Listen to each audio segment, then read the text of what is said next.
make sure na even yung pagkakaluto ng ating ingredients.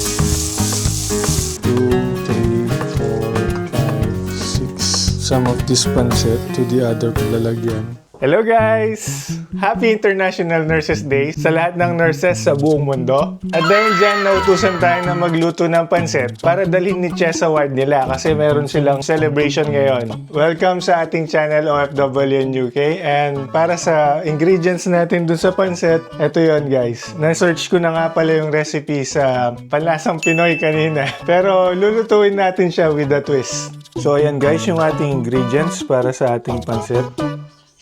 Start natin sa ating bawang at sibuyas.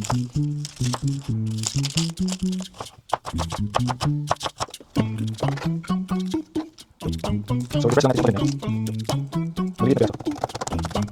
Yan. So, yung mga so, gagamit tayo ng carrots. Dalawa siguro. Bala lang natin guys. Tapos isa pa.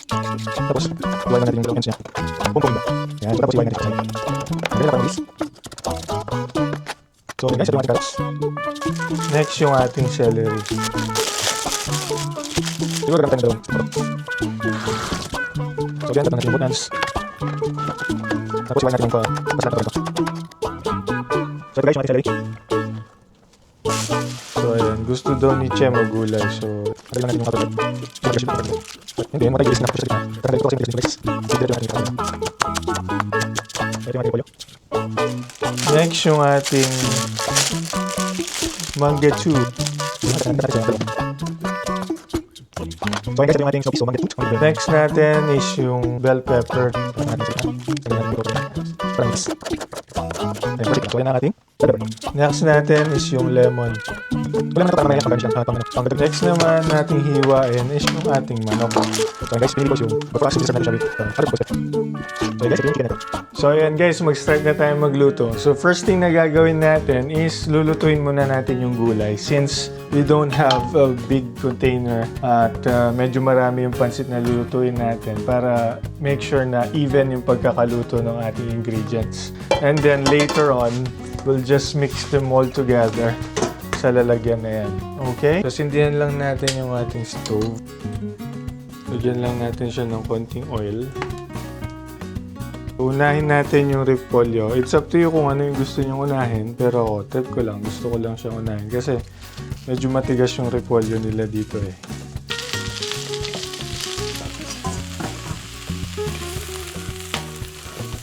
So, para medyo malasa ng kaunti yung ating gulay is lalagyan natin siya ng sesame oil. So, ito guys, let's add some a bit. I-mix lang natin siya ng kaunti.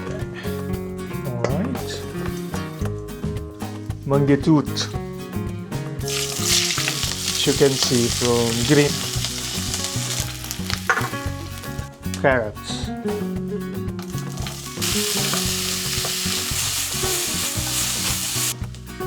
Just gonna transfer it.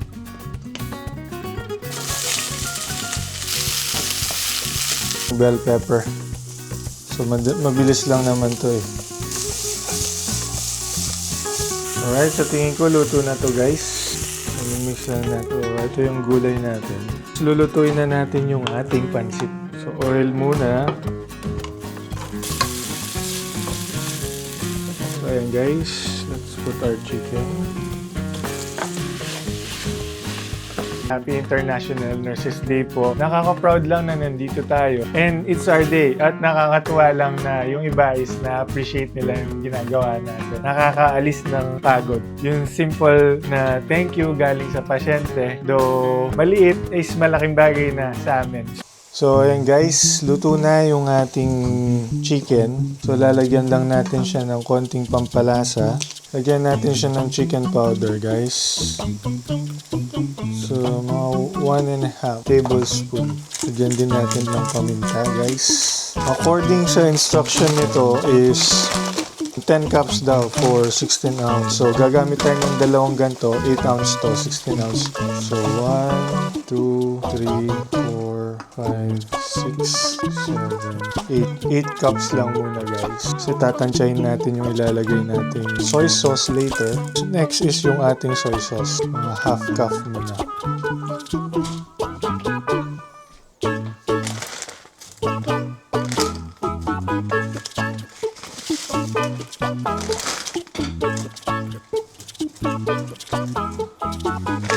Takpan lang natin siya, guys.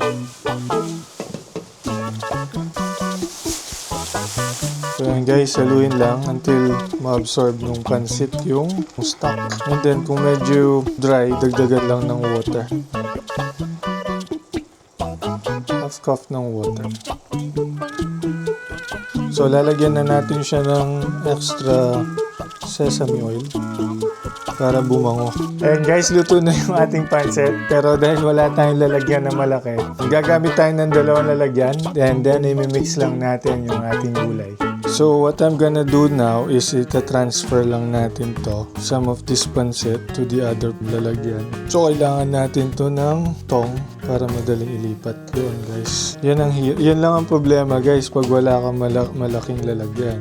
So, ayan. And then, we will just mix the gulay. Magtira tayo ng kaunti for toppings.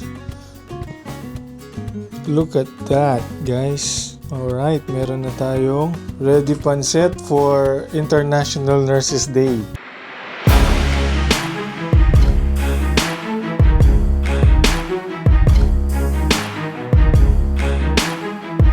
So, syempre, titikman natin to guys.